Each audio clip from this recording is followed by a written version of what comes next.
Yo! Kumusta mga anime fans?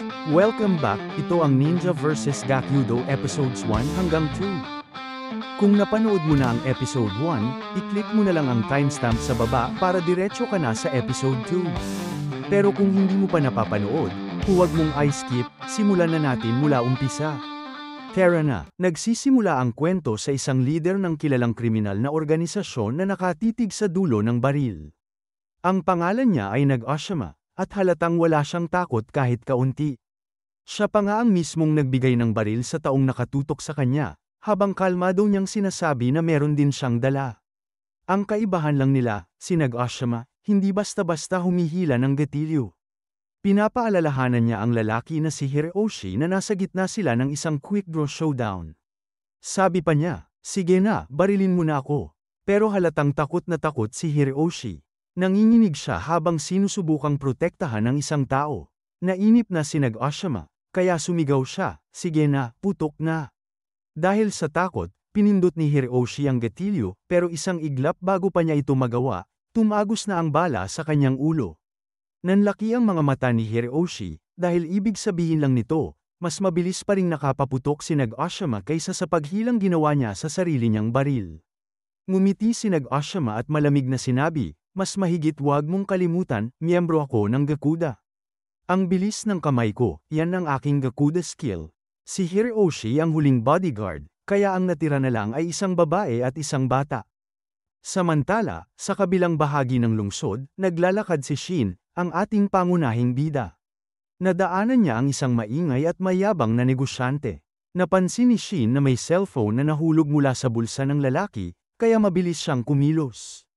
Maayos niyang ibinalik yun sa lalaki at magalang na sabi, Sir, may nahulog po kayo. Nagpasalamat ang lalaki at sinabing personal phone daw niya yun. Pero mas napansin ni Shin ang phone case, isang limited edition Flash Princess anime case. At hindi lang basta case, super rare Heath model pa. Namangha ang lalaki dahil bihirang may nakakakilala sa ganoong detalye. Doon niya na-realize, pareho pala silang princess otaku. Ngumiti si Shin at sabay sabing, napanood ko na lahat ng 17 seasons. Napatingin ang mga tao sa paligid, dahil bigla na lang nagkwentuhan ng todo ang dalawang weirdo tungkol sa paborito nilang karakter, Heath, ang bad girl ng anime. Habang karamihan ay gusto ang mga cute na karakter, sila, kabaliktaran. Na-impress ang negosyante kay Shin, lalo na't bata pa pero halatang eksperto sa high-quality anime. Biglang nagulat ang lalaki nang mapansin si Shin na may ginagawang kakaiba sa mukha niya. Sabi ni Shin, medyo nahihiya. Pasensya na, hindi talaga ako marunong umiti o tumawa. Natakot daw siyang baka akala ng lalaki ay hindi siya nudge-enjoy, kaya sinubukan niyang pilitin ang mukha niyang umiti. Pero dahil sobrang stiff ng facial muscles niya sa pagiging seryoso, hindi niya nagawa. Natawa na lang ang negosyante at sabi, nakakatawa ka talaga, bata. Sabay abot ng kanyang business card kay Shin. Ipinakilala ng lalaking karakter ang sarili niya bilang Gakudo, pero agad niyang ipinaliwanag na ang tamang bigkas ng pangalan niya ay Kaoami. Samantala, si Shin naman ay may karakter na ninja. Pero sabi niya ito ay binabasa bilang Shinoa. Bago pa sila makapagpatuloy sa usapan, nakatanggap si Kaoami ng tawag sa negosyo kaya nagpaalam muna siya. Habang papalayo, sinabi ni Kaoami na umaasa siyang makakausap niya ulit si Shin tungkol sa prinsesa balang araw. Si Shin naman ay napaisip, medyo kakaiba pero interesting daw ang taong yun. Biglang may uwak na dumaan sa mukha ni Shin at biglang nagsalita, Code 334. Nakidnap daw ang gobernador, at inutusan si Shin na agad itong asikasuhin. Sa kabilang banda, sa isang warehouse, makikita natin na si Nag-Oshima pala ang nasa likod ng pagdukot sa gobernador. Binalaan ng isang babae si Nag-Oshima, may mabigat daw na kaparusahan kapag nakialam sa mga politiko, at siguradong paparating na ang mga pulis. Pero natawa lang si Nag-Oshima at ang kanyang mga tauhan sa banta nito. Nagpaputok pa nga siya ng ilang bala sa paligid ng babae para iparamdam kung sino ang totoong may kontrol. Sabi ni Nag-Oshima, mukhang hindi pa raw ito ganap na nakakaintindi ng sitwasyon, sila ang Gakudo, at hindi sila natatakot sa mga politiko o sa pulis. Sa katunayan, baliktad pa nga, ang mga opisyal mismo ang nanginginig sa takot sa kanila at sumusunod sa gusto nila. Ibinunyag ni Nag-Oshima na ang gobernador ay pain lamang. Ginagamit nila ito para mahuli ang isang partikular na grupo. Nang marinig ito ng gobernador, nanlaki ang mga mata niya sa takot, alam niya kung sino ang tinutukoy nila. Pero huli na ang lahat. Biglang may marinig silang basag na salamin, at napalingon ang lahat sa bintana kung saan may kakaibang butas ng bala. Ilang segundo lang, bulag na bigla ang gobernador at ang kanyang anak, may blindfold at headphones na inilagay sa kanila.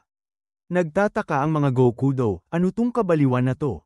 Biglang tinawag ni Hikichi, ang kanang kamay ni Nag-Oshima, ang kanyang boss. Pero natigilan ang lahat nang makita nila kung ano ang nangyari sa kanya.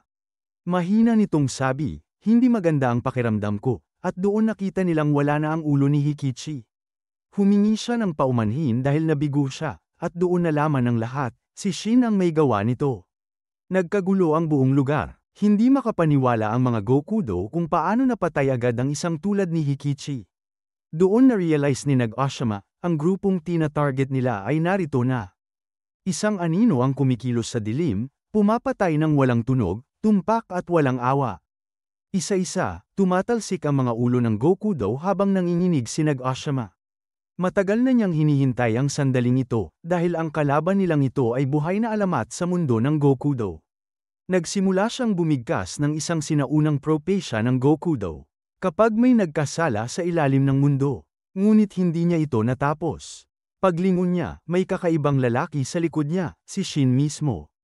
Laking gulat ni Nag-Oshima nang makita niyang wala nang natirang buhay sa kanyang mga tauhan. Tinapos ni Shin ang propesya. Kung may magkamali sa ilalim ng mundo, darating ang ninja para singilin. Halos hindi makahinga si Nag-Oshima habang nakatingin sa kanya. Sabi ni Shin, sige na, bumunot ka. Ang unang bumaril, panalo. Pero imbes na lumaban, tinanong ni Nag-Oshima kung anong problema ng ninja. Naiinis si Shin, ayaw niya ng madaldal sa gitna ng laban. Sumigaw si Nag-Oshima, galit na galit, bakit sa tuwing sinusubukan naming mabuhay, kayo lagi ang sumisira? Bakit? Tumingin si Shin sa gobernador at sa anak nito. Tahimik niyang sagot, dahil dinadamay niyo ang mga bata sa karumihan niyo. Kaya hindi ako kailanman makakatawa o makakangiti.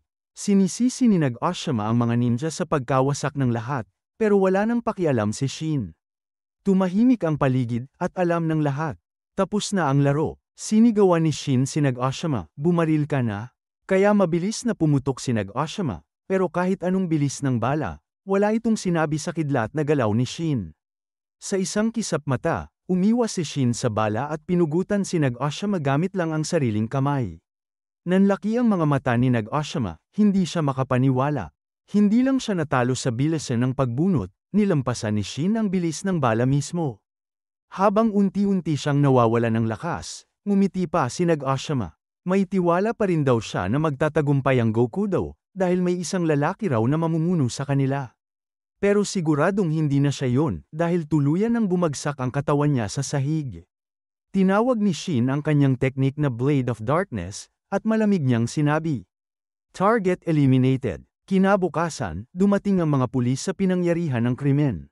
Ligtas ang gobernador at ang anak nito, pero lahat ng tauhan ni Nag-Oshima ay patay. Sinuri ni Superintendent Maru ang lugar at sinabi niyang ito ay Code Nen, ibig sabihin, may ninja na kumilos. Mas mabilis pa sa pulis ang mga ninja pagdating sa mga krimen ng underworld. Hindi sila nag-iiwan ng bakas, maliban sa mga bangkay ng kriminal at ligtas na mga biktima. Ang mga ninja sa modernong panahon ay hindi na naglilingkod sa kahit kanino. Hindi sila binibili ng pera, kapangyarihan, o batas ng bansa. Gumagalaw sila ayon sa sarili nilang panuntunan, mga anino ng katarungan. Mga anti-hero na pumapatay sa kasamaan. Isa sa mga investigador ay hindi maiwasang humanga sa kanila, habang si Maru naman ay nagtataka, ano kaya ang itsura nila. Samantala, sa ibang lugar, nakita ng ilan sa mga dating kaklase ni Shin si Shin mismo. May nagtanong kung iimbitahin ba siya sa party, pero agad sumagot ang isa. Wag na, hindi naman yan ngumiti. Hindi bagay sa party. Narinig iyon ni Shin. Mahina niyang sabi habang papalayo. Hindi dahil ayaw kong ngumiti, kundi dahil hindi ko talaga kaya. Naalala ni Shin ang sinabi noon ng doktor, bunga raw ng trauma ang kakulangan niyang ngumiti. Malabo na sa kanya ang alaala ng kabataan, pero isa ang malinaw. Ang mukha ng isang lalaking may tattoo na brutal na nananakit ng tao. Habang pinagmamasdan niya ang mga taong nakangiti sa paligid, sinabi niya sa sarili. Kung ako lang naman ang hindi makangiti, ayos lang. Basta sila, masaya. Ilang araw ang lumipas, nilipol ni Shin ang isa pang grupo, ang Morgudo. Galit na galit siya sa karumal-dumal nilang mga gawain. Habang nililinis ang lugar, may napansin siyang mga kakaibang coupon na may amoy na parang kemikal. Kinagabihan, dumalaw siya kay Grandpa Kai. Ginamit pa ni Shin ang kakaibang teknik para buksan ang bote ng soda, at natuwa si Kai. Mukhang nalampasan mo na talaga ako, bata, sabi niya habang nakangiti. Tinawag ni Kai ang teknik ni Shin na Blade of Darkness, isang atake na kasabay ng tunog ng nabibiyak na sound barrier. Ipinakita ni Shin ang mga coupon, at agad na amoy ni Kai ang halimuyak ng droga. Papel na binababad sa likidong droga, at kapag kinagat o dinilaan, tinatamaan agad ng tama. Sabi ni Kai, may bago raw na droga na kumakalat sa Tokyo, posibleng ito ngayon. Ibinahagi ni Shin na kakaiba ang kilos ng Gokudo nitong mga nakaraang araw. Parang sinasadya nilang mag-ingay para pumunta mismo ang ninja. Kaya sigurado siya, may binabalak sila. Biglang may galit na customer na nagreklamo tungkol sa punong ashtray. Ngumiti si Kai, at sa isang iglap, nalinis niya ito gamit ang bilis ng isang tunay na ninja master. Ilang daang taon nang pinuprotektahan ng mga ninja ang bansang ito. Wika ni Kai. Isa siya sa 8 Imperial Ninja, at nanumpa siyang kapag muling gumawa ng gulo ang mga Gokudo, buburahin niya silang lahat. Kinabukasan, abala si Shin, tumatakbo, hingal, at mukhang kinakabahan. Pagdating sa isang tindahan, napagtanto niyang na late siya. May limited edition na items ng Princess Anime na lalabas lang ngayong araw. Agad siyang pumila sa dulo, at sa kanyang gulat, nandoon din si Kaoami. Kaka-release lang ng bagong episode ng Princess, kaya sobrang dami nilang napag-usapan. Pakiramdam ni Kaoami, parang matagal na silang magkaibigan dahil sa sobrang magaan ang usapan nila.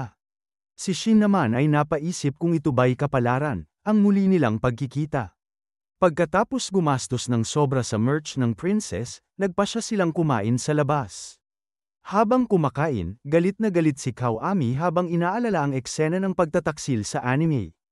Kilala si Kaoami sa kainan, palakaibigan, palabiro, at laging nagbibigay ng mga aral sa buhay. Tumawa ang lahat matapos magbiro si Kaoami, kaya sinubukan ni Shin sumabay. Ayaw niyang magmukhang bastos o antipatiko dahil lang hindi siya nakikinig sa saya ng iba. Pero kahit pilit, hindi nagbabago ang mukha niya, hindi talaga niya kayang ipakita ang tuwa. Gusto niyang mabago yon, at may suhestyon si Kaoami. May kaibigan ka ba? Tanong ni Kaoami. Wala, sagot ni Shin. Sabi ni Kaoami na ang pinakamabilis na paraan para magbago yon ay makipag-ugnay sa iba. Gumawa ng koneksyon. Pero pinaalala ni Shin na kung hindi nagmumukha ang emosyon sa mukha niya, halos imposibleng magkaroon siya ng kaibigan, pati sa school, hindi siya nakaka-fit in. Naiintindihan naman ni Kaoami, at agad niyang sinabi, sige, magiging kaibigan kita. Naguguluhan si Shin, biglang may umihip na hangin palabas ng bibig niya. Tiningnan siya ni Kaoami at nakangiti, nakita mo yun. Tawanan yun. Iyon ang unang tumawa ni Shin sa buhay niya. At sobrang tuwang-tuwa si Kaoami para sa bago niyang kaibigan. Nagkausap pa sila tungkol sa Princess, pero kailangan ng magtrabaho ni Kaoami. Pero okay lang, nagpalitan sila ng contact at nagplano na ituloy ulit. Agad na gustong pumunta ni Shin sa restaurant ng grandpa niya para sabihin, kahit minsan lang, nakabuo ako ng kaibigan. Pero tumanggap si Kai ng mensahe mula sa uwak at napagdesisyonan niyang magsara ng maaga. Samantala, nagkita naman si Kaoami at ang driver niyang si Yusawa. Pinapaalala ni Yusawa na malaki ang papel na gagampanan ni Kaoami sa darating na panahon. Habang nasa kotse, nagbago ang ekspresyon ni Kaoami at sinenyasan siya ni Yusawa na lumabas ang tunay niyang mukha. Tanggal niya ang damit sa itaas at lumitaw ang mga tato sa katawan niya, marka ng Gokudo.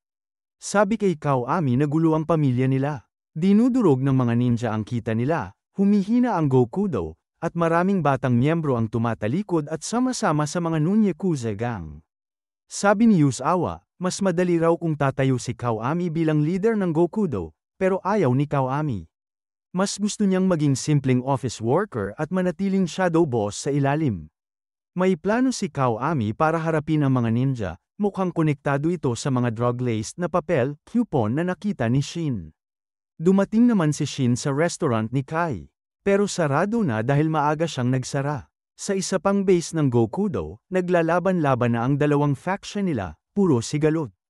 Pumasok si Kawami sa pulong at ibang tao talaga ang dating niya, seryoso, malamig, at may awtoridad. Siya ang tumawag sa meeting at ipinakilala ang sarili bilang Tekamote Shadow Boss. Sa labas, dumating na si Kai para sa kanyang misyon. May inisip siyang biro na sigurado siyang papatok kay Shin, baka yun na ang magpatawa sa apo at maglabas ng ngiti. Pero hindi niya alam kung ano talaga balak ng Gokudo sa loob ng pulong. Pumasok si Kawami at sinabi sa lahat na may paraan na silang napag-isipang magtama sa pinakamalupit nilang kaaway, isang plano para tuluyang lipulin ang mga ninja. Sa labas, sinabi ni Kai sa sarili na hindi niya alam ang buong plano ng Gokudo, pero kung masama ang balak nila, isang bagay ang malinaw, kung gagulo sila sa underworld, buburahin niya sila. Nagbigay ng talumpati si Kawami sa lahat ng pinakamalalaking pinuno ng Gokudo tungkol sa napakalaking tagumpay nila laban sa mga ninja noong ikalawang digmaang pandaigdig. Grabe ang dating ng speech niya, sobrang nakaka-inspire. Dahil dito, napaluha si Yasawa, labis na nagpapasalamat na kakampi siya ni Kawami. Pero hindi lang siya ang tinamaan sa puso, kasi pati lahat ng top leaders ng Gokudo ay parang nasa palad lang ni Kawami, mga hari ng Yakuza na nagkokontrol sa buong Tokyo, pero ngayon ay naiiyak sa harap ng karisma ni Kawami. Matapos iyon, buong lakas na idineklara ni Kawami na panahon na para tuluyang mawala ang mga ninja, at magsimula ang panahon ng Gokudo. Sa nakaraan, kahit ilang beses talunin, bumabangon pa rin ang mga ninja, mas malakas kaysa dati. Hindi na nila kailangan ng espada o baril, dahil mismong mga kamay nila ang naging pinakamapanganib na sandata. Dahil dito, libu-libong Gokudo ang napatay. Kaya sobrang tumagos sa puso ng mga Yakuza bosses ang parte ng talumpati ni Kawami. Pagkatapos, bigla niyang sinabi na may solusyon siya. Lahat ng boss ay napaiyak sa ginhawa, akala nila, dumating na ang tagapagligtas nila. Handa na siyang ibunyag ang plano, pero biglang naputol ang lahat ng may nakakatakot na eksena. Dumating si Kai, dala ang mga pugot na ulo ng ilang Gokudo. Napahinto sa gulat si Kawami. Nalaman ni Kai na may masama talagang plano ang mga ito, kaya kailangan niyang lipulin sila. Sa harap ng lahat, tinanggap ni Kawami ang katotohanang karapat-dapat talagang katakutin ng mga ninja, lalo na nang makita niyang gumalaw si Kai ng mas mabilis pa sa mata. Pero imbes na matakot, ngumiti lang si Kawami. Kumuha siya ng piraso ng papel na may halong droga at isinubo ito. Biglang nagbago ang katawan niya. Kumislap ng pula ang mga ugat sa paligid ng mata. Sabi niya, ito na yung hinihintay kong sandali. Panoorin niyong mabuti kung paano sisirain ng Gokudo ang mga ninja. Napansin ni Kai ang papel at napagtantong kakaiba ito, ibang kulay, ibang uri. Habang naglalakad si Kawami sa pulang carpet ng mga bangkay, pinag-aralan niya si Kai. Alam niyang mabilis at mautak ang kalaban, kaya siguradong mananalo siya basta hindi niya ito mawawala sa paningin. Pero alam din niyang kapag nawala sa paningin niya kahit isang segundo lang, buhay niya ang kapalit. Samantala, si Kai ay may masamang kutob. Alam niyang kailangan na niyang patayin agad si Kawami para maibigay sa Chief at sa 8 Imperial Ninja ang babala tungkol sa panganib ng Gokudo. Sa kabilang dako ng lungsod, nakatingala si Shin sa buwan, bilog na bilog ito. Sa base naman, sabay na sumugod sina Kai at Kawami. Muntik nang tamaan si Kawami sa isa sa mga atake ni Kai. Pero nakaiwas siya sa huling segundo. Ngumiti siya ng baliw, halatang nasisiyahan sa laban. Pero halimaw si Kai, isang segundo lang siyang nawala ng focus, muntik na siyang mapugutan. Tumama si Kai ng matindi, pero nakalapit na si Kawami. Nakita niya na ang tiyempo. Sa mismong sandaling yun, pumasok sa isip ni Kai si Shin, bago pa tuluyang tumama si Kawami at itarak ang patalim sa ulo ni Kai. Pero hindi pa yun sapat, ilang beses pa siyang binaril ni Kawami para siguradong patay. Bumagsak si Kai, at namangha ang mga boss ng Gokudo. Wala pa silang nakitang ganitong labanan. Lalo silang namangha nang makita nilang mabilis gumaling ang malaking sugat ni Kawami, parang himala. Pero ngumiti lang siya at sinabing, hindi ito himala. Ang tinatawag pala ni Kawami na hindi himala ay ang mga tickets to hell. Ang mga drug-laced coupons na ibinebenta nila sa mga normal na tao ay tinatawag na Heaven's Coupons. Pero ang ginamit niya ngayon ay mas malakas na bersyon, ang Hell's Coupon. Isang dose lang nito, at kaya nitong palakasin ang katawan sa hindi kapani-pani walang antas. Ito ang magbibigay sa Goku daw ng bilis at lakas na katumbas ng mga ninja. Muling nag-ingay ang buong silid, humanga at sumigaw sa paghanga ang lahat. Si Yazawa ay halos pumutok sa tuwa, ngunit sinabi ni Kawami na nagsisimula pa lang sila. Sa kabilang banda, nakaramdam ng kakaiba si Kami habang nakatingin kay Kai, pero binaliwala niya ito. Tama pala ang kutob niya, dahil si Kai, bagaman sugatan at halos wala ng buhay, ay gising pa. Mahina ngunit puno ng galit, narinig ni Kai ang lahat. Alam niyang ang Goku daw ay nagkaroon na ngayon ng kapangyarihang kasing lakas ng mga ninja, isang panganib na maaaring magdulot ng kapahamakan sa lahat. Naalala ni Kai kung gaano kalakas si Kawami, ngunit hindi niya inasahan na magiging ganito kalupit ang kapangyarihan nito. Matagal na niyang inaalagaan ang kanyang apo, si Shin, at ngayon ay ipinapasa niya rito ang pag-asa ng lahat ng ninja. Hiling niya sa 8 Imperial Ninja na gabayan si Shin, dahil marami pa itong kailangang matutunan. Biglang lumiwanag ang katawan ni Kai, at natigilan si Kawami nang mapagtantong may binabalak ito. Pero huli na ang lahat, dahil biglang sumabog si Kai, winasak ang buong gusali at tuluyang sinakripisyo ang sarili para patayin ang mga Gokudo boss. Sa malayo, biglang kinilabutan si Shin. May kakaiba siyang naramdaman, pero hindi niya alam kung ano yun. Samantala, sa nasunog na lugar, nagulat si Kawami sa ginawa ni Kai. Pinuri pa niya ito sa sakripisyong ginawa para patayin ang lahat ng boss, ngunit hindi siya natitinag. Ang mga tunay niyang pinapahalagahan, ang grupo niyang tinatawag na Akukudo of Destruction, ay buhay pa. Nakawala sila sa pagsabog dahil sa bisa ng Hell's Coupons, at ngayon ay handa na silang puksain ang mga ninja at ang buong bansa. Inilahad ni Kawami ang plano. Alam niyang palaging sumusugod ang mga ninja kapag may krimen. Kaya gagamitin niya yon laban sa kanila. Bilang patunay ng tagumpay niya laban kay Kai, inutusan ni Kawami ang mga tauhan niya na pulutin ang ilang piraso ng katawan ng ninja. Kinabukasan, nagtipon ang mga tao sa isang kalye. May nakita silang kakaiba sa lupa, isang patalim, nakatusok sa tumpok ng giniling na karne. Nandoon si Shin, kaya nilapitan niya ito. Pero nang makita niya ang monogram ng kanyang lolo sa patalim, nanlumo siya. At sa lakas ng kanyang galit, nagsilipad ang mga uwak sa paligid. Sa nanginginig na tinig, iniutos ni Shin sa Chatter Crow. Ipaalam sa 8 Imperial Ninja, pinatay ng Gokudo si Lolo Kai. Biglang lumitaw mula sa kung saan si Kawami. Ngumiti pa ito at nagbiro na parang walang nangyari. Oy, buddy, buti nakita kita. Nakilala agad kita sa buhok mo, tsaka sa posture mong parang pagod na pagod. Mayabang pa niyang sinabi na may nagawa siyang kamanghamanghang bagay sa trabaho, kaya siya ang taya sa inuman mamaya. Itinago ni Shin ang galit sa loob niya at nagpanggap na kalmado. Biniro pa niya si Kawami, ang pangit mo tingnan, may kurbata ka pa sa ulo mo. Tumawa si Kawami at sinabing baka ito na ang susunod na trend. Pero napansin niyang wala na ang mensaheng iniwan niya. Napangiti siya, siguradong kinuha na iyon ng mga ninja. Wala siyang pakialam, at naglakad silang dalawa papunta sa bar. Si Shin, sa kabila ng ngiti at pagpapanggap na normal, ay nilalamon ng galit sa loob. Hindi niya matanggap kung bakit kailangang mamatay ang lolo niyang si Kai. Sa isipan niya, paulit-ulit niyang tinatanong kung sino sa mga Gokudo ang may kagagawa ng lahat ng ito. Samantala, si Kawami ay nag-iisip ng susunod niyang hakbang. Sana raw alam niya kung saan nagtatago ang mga ninja, para sila na mismo ang unang umatake. Habang patuloy na kumukulo ang galit ni Shin, tahimik siyang nangako na hahanapin niya ang pumatay sa kanyang lolo, at ipaghihiganti niya ito. Habang nagsasalita si Kawami, unti-unting nagiging ingay na lang ito sa background. Dahil sa isip ni Shin, isa lang ang laman, ang kanyang lolo.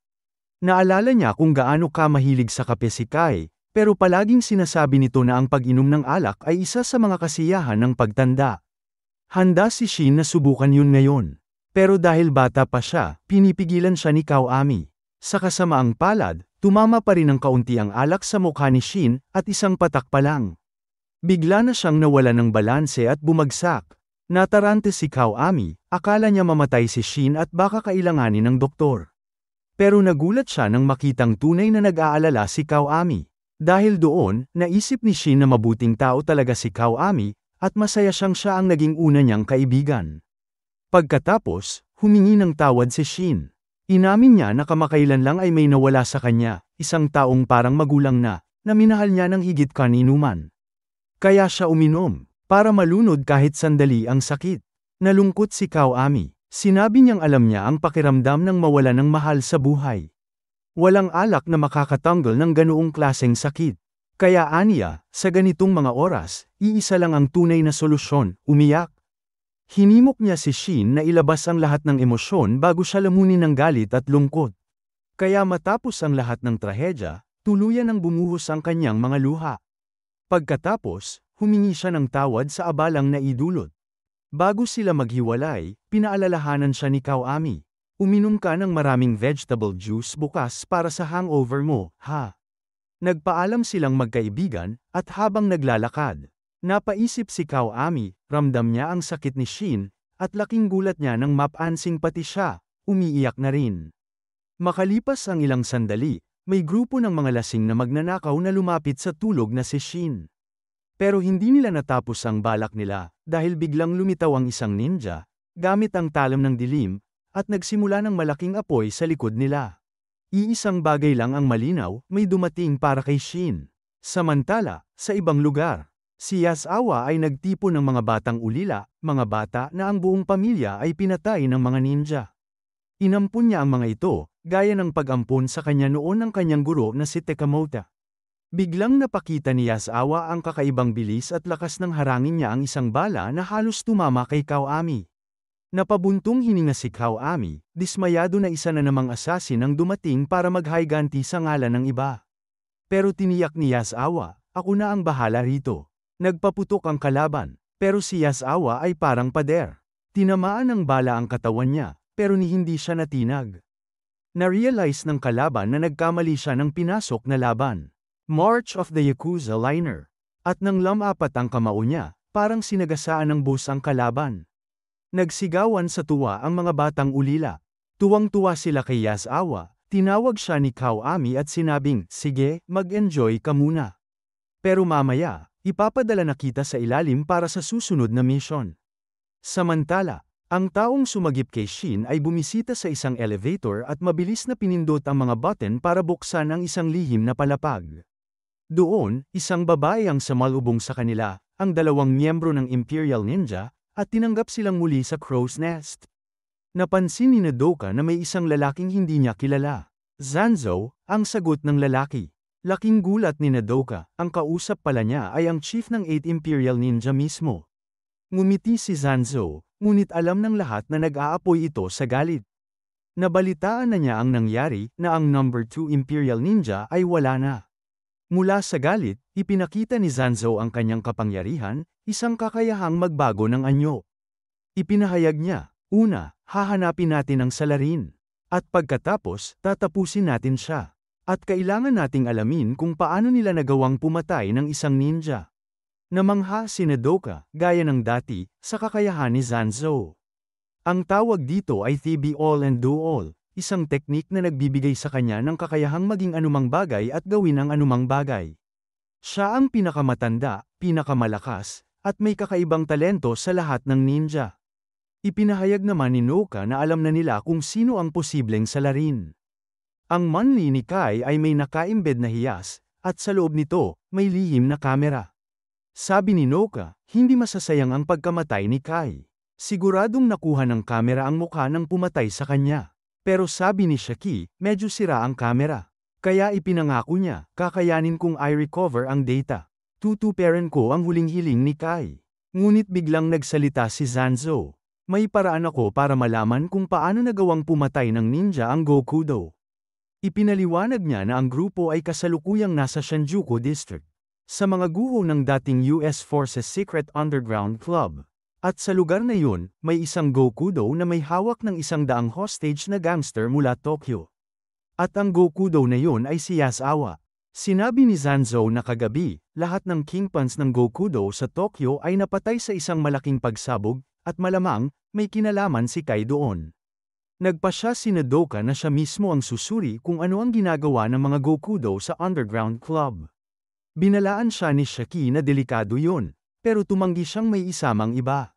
Bantayan mo si Shin, aniya. Kailangan kong ilabas ang galit ko, sa pamamagitan ng pagpatay sa mga Gokudo. Tahimik lang si Zanzo, pero alam niya, wala nang makakapigil kay Nodoka. Dahil tulad ni Shin, si Nodoka rin ay sobrang malapit kay Kai. Nararamdaman ni Zanzo na hindi niya kailangang mag-alala dahil sigurado siyang kaya ni Nodoka ang sarili niya. Totoo na si Nodoka ang pinakabaguhan sa 8 Imperial Ninjas, pero ayon kay Zanzo, wala pang kahit sinong nilalang ang nakatalo sa kanya. Samantala sa ilalim ng lupa, inuutusan ni Yasawa ang mga tauhan niya na bilisan ang pagkolekta ng 100 ulo. Halos tapos na sila nang bigla siyang makaramdam ng kakaiba. Napag-alitan niya ang mga ulilang bata dahil maling tubig daw ang dinala nila. Pinabalik niya ang mga bata sa tindahan, at doon natin makikita kung gaano karami ang mga Gokuto sa grupo niya. Pagkaalis ng mga bata, ngumiti si Yasawa at sinabing oras na para ipakita sa mga ninja kung ano ang kakayahan nila. Sumigaw siya sa ninja na nagtatago, sinasabing lumabas na ito. Mula sa anino, lumitaw si Nodoka. Pinuri niya si Yasawa dahil pinauwi nito ang mga bata, alam niyang ginawa ito para ilayo sila sa marahas na laban na siguradong mangyayari. Pero ngayon ay tapos na ang pasensya ng ninja. Habang naglalagablab ang apoy sa paligid niya, sinabi ni Nodoka na ang mga Gokuto ay labis nang nagiging sagabal sa ilalim ng mundo, kaya kailangan na silang lipulin. Pero hindi natatakot ang mga Gokuto, hawak nila ngayon ang Hell's Coupon. At ayun na nga ang Ninja vs. Gakyudo Episodes 1 hanggang 2. Kung nag-enjoy ka, huwag kalimutang mag-like, mag-share, at mag-subscribe para sa mas marami pang anime recaps. I-comment mo rin kung alin ang paborito mong eksena, at abangan mo, dahil paparating na ang Episode 3.